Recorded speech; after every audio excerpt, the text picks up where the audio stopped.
99% of people are walking wrong, and they have no idea it is the reason their belly fat refuses to leave. You go for walks every day thinking you're doing something healthy, but your body is actually storing the exact fat you're trying to burn. And here is the uncomfortable truth most fitness advice never tells you. Walking itself isn't the problem. It's how and when you're doing it that is silently blocking your fat loss.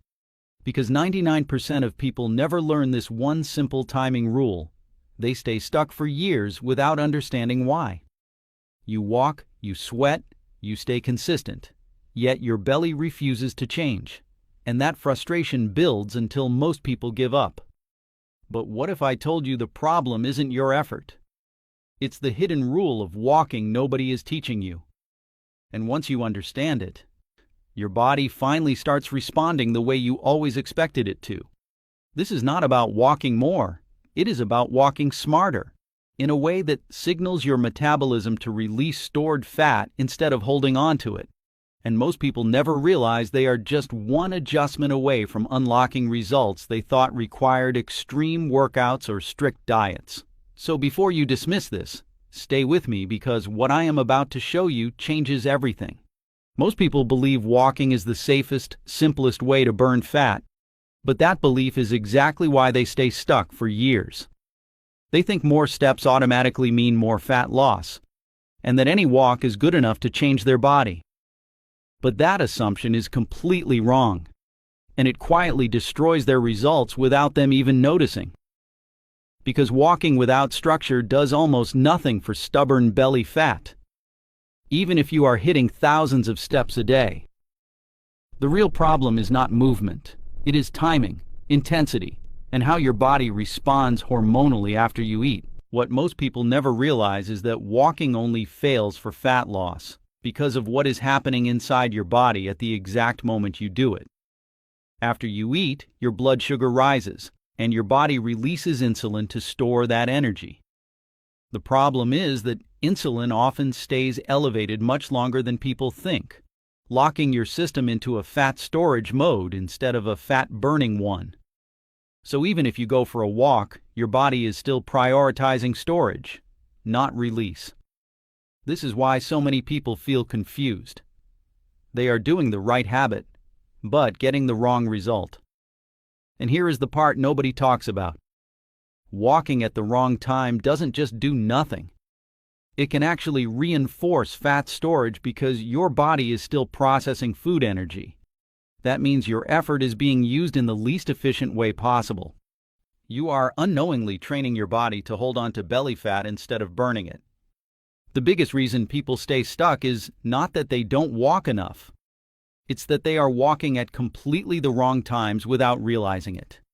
And you are probably doing at least one of these mistakes right now. First, walking once a day for a long duration might feel productive, but it keeps your body in a single metabolic state that misses the most powerful fat-burning windows. Second, walking on an empty stomach randomly sounds healthy, but without timing it around your body's insulin cycles, you are not unlocking any real advantage for fat loss. And third, walking too late after eating is one of the most common errors, because by that point your insulin has already done its job of storing energy, meaning your walk is no longer influencing fat usage efficiently. In all three cases, the problem is the same. Wrong timing equals wrong metabolic state. You are putting in effort, but your body is not in the condition to burn fat when that effort happens. This is why progress feels slow even when consistency is high. Once you see this pattern, it becomes obvious why results have been inconsistent. And it all comes down to missing the exact window when your body is most ready to shift into fat-burning mode. Once you understand the mistakes, the solution becomes almost uncomfortably simple. And that is exactly why most people ignore it. Because it does not feel hard enough to work. But this is the exact system that changes everything. It starts with one rule, the 10-minute rule. You will walk for just 10 minutes after every main meal. Not later in the day, not when you feel like it, but immediately after eating, when your body is processing glucose and your insulin levels are rising. This timing is what makes the difference. Now build the structure around it. 3 walks per day.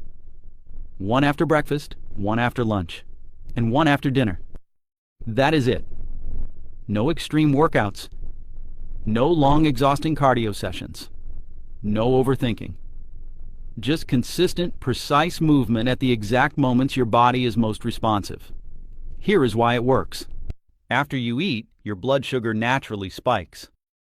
A short walk helps pull that glucose into your muscles instead of letting it stay in your bloodstream and get stored as fat. At the same time, it helps bring insulin levels down faster, shifting your body out of storage mode and back toward using energy efficiently. Over time, this repeated pattern forces your metabolism to stop overstoring and start regulating properly. And the most powerful part is how easy it feels. It does not require motivation, equipment, or discipline in the traditional sense. It is so simple that your brain almost dismisses it. But that is exactly why it works when everything else fails. What most people never realize is that fat loss is not only happening in the gym or during your walks, it is happening in the background of your entire day. This is called NEAT, non-exercise activity thermogenesis. And it might be the hidden reason some people stay lean without trying. Think about it. Fidgeting while sitting, standing instead of slouching, pacing when you think. Even how often you shift your weight. All of these tiny movements add up more than you can imagine. And here is the shocking part. These small actions can burn more total calories over a day than a single workout. Now layer in simple habits. Park a little farther instead of searching for the closest spot. Take phone calls while walking instead of sitting still. Choose stairs instead of elevators whenever possible. None of this feels like exercise, but together it turns your body into a constant low-level fat-burning machine. The real shift happens in identity. You stop thinking like someone who needs workouts to burn fat and start becoming someone who naturally burns calories all day without even noticing it. Once you've mastered regular walking and built consistency, there is one upgrade that completely changes the pace of your fat loss: incline walking. This is where things shift from basic movement to strategic fat burning. Here's what most people don't realize. The moment you add incline, your body is forced to work significantly harder, especially through your glutes, hamstrings, and core. But unlike running or high-intensity cardio, you are still staying in a low-stress environment. That means you increase calorie burn without triggering the cortisol spike that often slows down belly fat loss.